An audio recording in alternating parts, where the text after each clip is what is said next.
Hi guys, welcome to my channel. ഇന്നത്തെ എപ്പിസോഡിൽ നമ്മൾ പറയാൻ പോകുന്നത് ഹെയർ തഴച്ച് വളരാനും അതുപോലെ താരനൊക്കെ ഇല്ലാതാകാനും വേണ്ടി ഒരു ചെറിയൊരു ടിപ്സാണ്. എല്ലാവരും ഫുള്ള് കാണണം.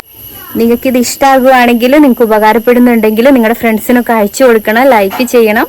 ഒപ്പം നമ്മുടെ ചാനൽ സബ്സ്ക്രൈബ് ചെയ്യണം. പുതിയ കൂട്ടുകാരെല്ലാം സബ്സ്ക്രൈബ് ചെയ്യണം. അപ്പം ഞാൻ ഹെയറിൻ്റെ പുതിയൊരു ടിപ്സ് കാണിച്ചു തരാം. വളരെ സിമ്പിളാണ്. നിങ്ങളുടെ എല്ലാവരുടെയും വീട്ടിൽ കാണുമായിരിക്കും. കറ്റാർ വാഴയും കൊണ്ടാണ് നമ്മളിന്ന് ചെയ്യാൻ പോകുന്നത് കേട്ടോ. നോക്കാം.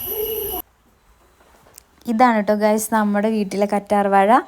ഇതിൻ്റെ ചുവട്ടിൽ നിന്ന് നമ്മൾ ഒരു തണ്ട് മുറിച്ചെടുക്കുക. എന്നിട്ട് അതിന് ശേഷം നമ്മളിതിനെ ഒരു കുറച്ച് സമയം അതിൻ്റെ ചുവട്ടിൽ നിന്ന് ഒരു കറ വരുന്നുണ്ട്. ആ കറ പോകാൻ വേണ്ടി കുറച്ച് സമയം നമ്മളിങ്ങനെ കുത്തിച്ചരി വെക്കണം. ഒരു മഞ്ഞക്കറ പോലെയുണ്ട്. ആ കറ പോകാതെ നമ്മൾ തലയിൽ തച്ചാൽ നമ്മുടെ തലയൊക്കെ ചൊറിയും.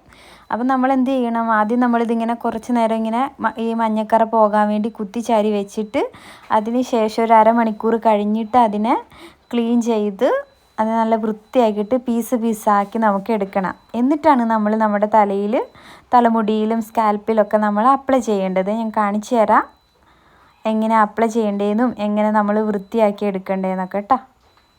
അപ്പം നമ്മൾ വൃത്തിയാക്കി വെച്ച ഇതാണ് കറ്റാർ വാഴയാണ് ഇവിടെ ഇരിക്കുന്നത്. കണ്ടോ, ഇങ്ങനെ പീസാക്കിയിട്ട് നമ്മൾ നല്ല വൃത്തിയാക്കി വെക്കണം. ഇത് നമ്മൾ നമ്മുടെ മുടിയൊക്കെ ഇങ്ങനെ ചീകി വൃത്തിയാക്കുക. കെട്ടൊക്കെ കളഞ്ഞ് വൃത്തിയാക്കിയിട്ട് നമ്മൾ ഏത് കാച്ചി എണ്ണയാണ് ഉപയോഗിക്കുന്നതെന്ന് വെച്ചാൽ അത് കുറച്ചൊന്ന് തേക്കുക. ആ ഡ്രൈനെസ്സൊക്കെ ഒന്ന് മാറാൻ വേണ്ടിയാണ്. കുറച്ചൊക്കെ നമ്മുടെ സ്കാൽപ്പിൽ മാത്രം അപ്ലൈ ചെയ്യുക കേട്ടോ.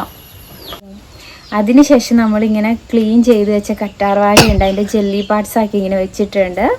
അത് നല്ല നമ്മൾ നേരത്തെ കറ കളഞ്ഞ് വെച്ചു. പിന്നെ അതിന് ശേഷം ഇത് അരികിലെ മുള്ളൊക്കെ കളഞ്ഞ് വൃത്തിയാക്കി പിന്നെ ഇതിൻ്റെ ഒരു നന്നായിട്ട് പച്ചവെള്ളത്തിൽ കഴുകി. ഇനി അത് ചൊറിയത്തില്ല. അപ്പോൾ നമുക്കിത് ഇങ്ങനത്തെ പീസിൽ ആക്കി വെച്ചാൽ നമുക്കിതിങ്ങനെ അപ്ലൈ ചെയ്യാൻ പറ്റും. നമ്മളിങ്ങനെ നമ്മുടെ സ്കാൽപ്പിൽ എടുത്തിട്ട് ഇങ്ങനെ ഇതൊന്ന് അപ്ലൈ ചെയ്ത് കൊടുക്കുക ഇതുപോലെ. ഓക്കെ, ഇത് നമ്മൾ സ്കാൽപ്പിൽ ഇതിങ്ങനെ അപ്ലൈ ചെയ്ത് കൊടുക്കുക. ഇത് കണ്ട ഇങ്ങനെ ജെല്ലി പാർട്സ് ആയതുകൊണ്ട് നല്ല വെള്ളം ഇത് കറ്റാർവാഴയുടെ ഈ ജെല്ല് ഫുള്ള് നമ്മുടെ തലയിലാകും. അപ്പം നമ്മുടെ മുടി കൊഴിച്ചിലൊക്കെ മാറിയിട്ട് നമ്മുടെ മുടി നന്നായിട്ട് വളരും, താരനൊക്കെ പോകും. ഇപ്പം നമ്മൾ അപ്ലൈ ചെയ്തതിന് ശേഷം ഒരു ജെൻറ്റിലായിട്ടൊന്ന് മസാജ് ചെയ്ത് കൊടുക്കാം. എന്നിട്ട് ഒരു 10 മിനിറ്റ് കഴിഞ്ഞ് നമുക്കിത് കഴുകിക്കളയാം. ഇത്രേ ഉള്ളൂ. ഇത്രയും ചെയ്താൽ തന്നെ നമ്മുടെ താരനൊക്കെ പോയിട്ട് മുടി നല്ല അടിപൊളിയായിട്ട് വളരാൻ തുടങ്ങും. മുടി കൊഴിച്ചിലും നിൽക്കും. അപ്പോൾ എല്ലാവരും ഒന്ന് ട്രൈ ചെയ്ത് നോക്കണം. അപ്പോൾ വേറൊരു വീഡിയോയിൽ വീണ്ടും കാണും വരെ ബൈ.